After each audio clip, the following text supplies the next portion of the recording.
What's going on? I want to thank all the conquerors of excellence for watching. So it's your girl Tina, and I am back with another video today, and I'm doing another Black History 365. I told y'all I was going to try to do these videos for you all on a weekly basis. So today's video is going to be on Assata Shakur, also known as Joanne Deborah Byron Chesimard. She was born on July 16th, 1947 in Queens, New York. She attended college, and for a year while she was in college, she was married, and she just kept her married name. During the time in college, she became a student activist, and she started participating.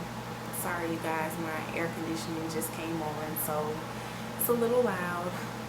But yes, during her time in college, she became a student activist, and she participated in political demonstrations. She participated in sit-ins. She protested against political injustices, and she participated in rent strikes. So because of her commitment to her African roots and also her political awareness, she decided to change her name to Assata Shakur. And Assata means she who struggles, and Shakur, that means the thankful. So after Martin Luther King died, she pretty much rejected the nonviolence stance, and she embraced the militant Black Power movement. So then she moved to Oakland, California, where she joined the Black Panther Party, where she helped them organize political rallies and community education programs. Then she went back to New York, and she became a prominent member of the Harlem chapter of the Black Panther Party. And in Harlem, she helped them organize and staff the free breakfast program for community children. She also helped with the planning of a free clinic, and she coordinated health care, first aid, and outreach programs. She became a primary target by the FBI counterintelligence program because she felt that armed actions, when they're politically motivated, were necessary in the struggle for Black liberation. And so, of course, after she made this stance known, she was being watched, and she also started getting harassed by members of the FBI. So she went off the radar, and she joined the Black Liberation Army. And then she was placed on the FBI's most wanted list, and she was indicted for 3 bank robberies. So here's where it gets interesting with her, because on May the 2nd, 1973, she and 2 other members of the Black Liberation Army were pulled over in New Jersey by 2 New Jersey state troopers on the New Jersey Turnpike. Their vehicle was searched, and the troopers did find weapons in the vehicle. For whatever reason, a confrontation erupted, and Assata Shakur was shot. One of the officers suffered minor injuries, and then another officer, or the other trooper, he lost his life. So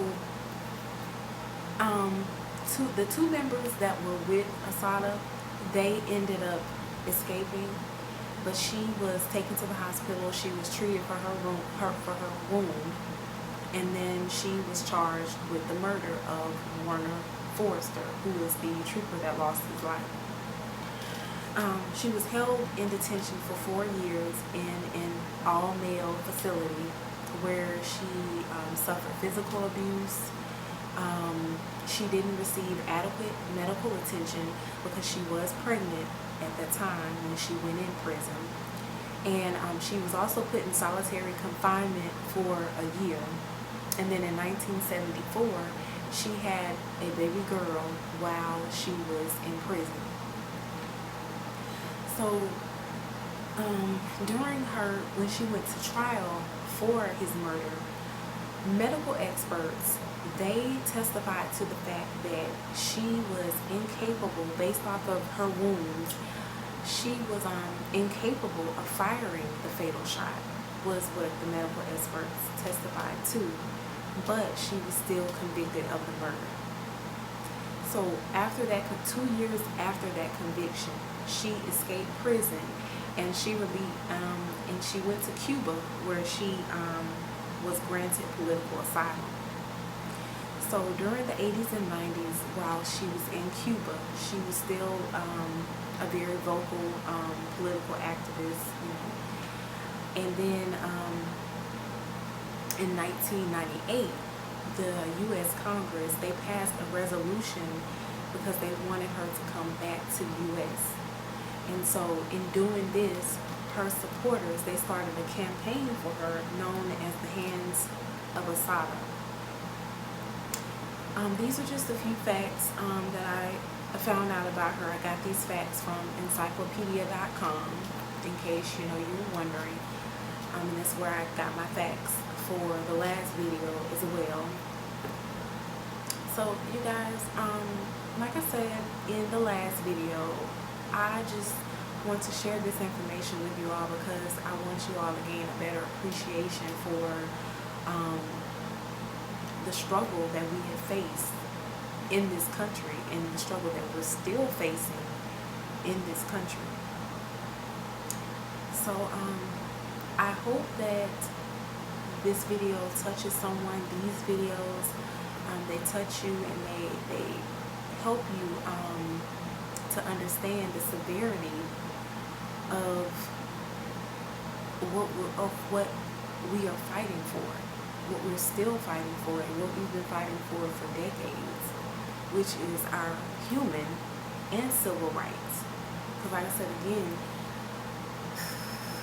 yeah, we first have to be recognized as humans, and sometimes I feel like the way that we're being treated, we're not considered humans. Like seems like we're just considered animals. Like I say, we're targets, and some people might say, no, I don't think that's the case, but yeah, I feel that that's definitely the case. So like I said, I'm just doing these videos because it's helping me too, because it's a lot of stuff I found out that I didn't know, and so I also want to pass this information on to others as well. So you guys, if you have any suggestions on someone that you want me to share on this segment, just leave it in the comment section down below, and I'll be more than happy to research that information. Alright you guys, so I'm going to go ahead and end this video now, but I want you to hit that like button, share this video, subscribe to the channel, and we will be back with more videos. So until the next one, if it ain't excellent, it's irrelevant. Until next time.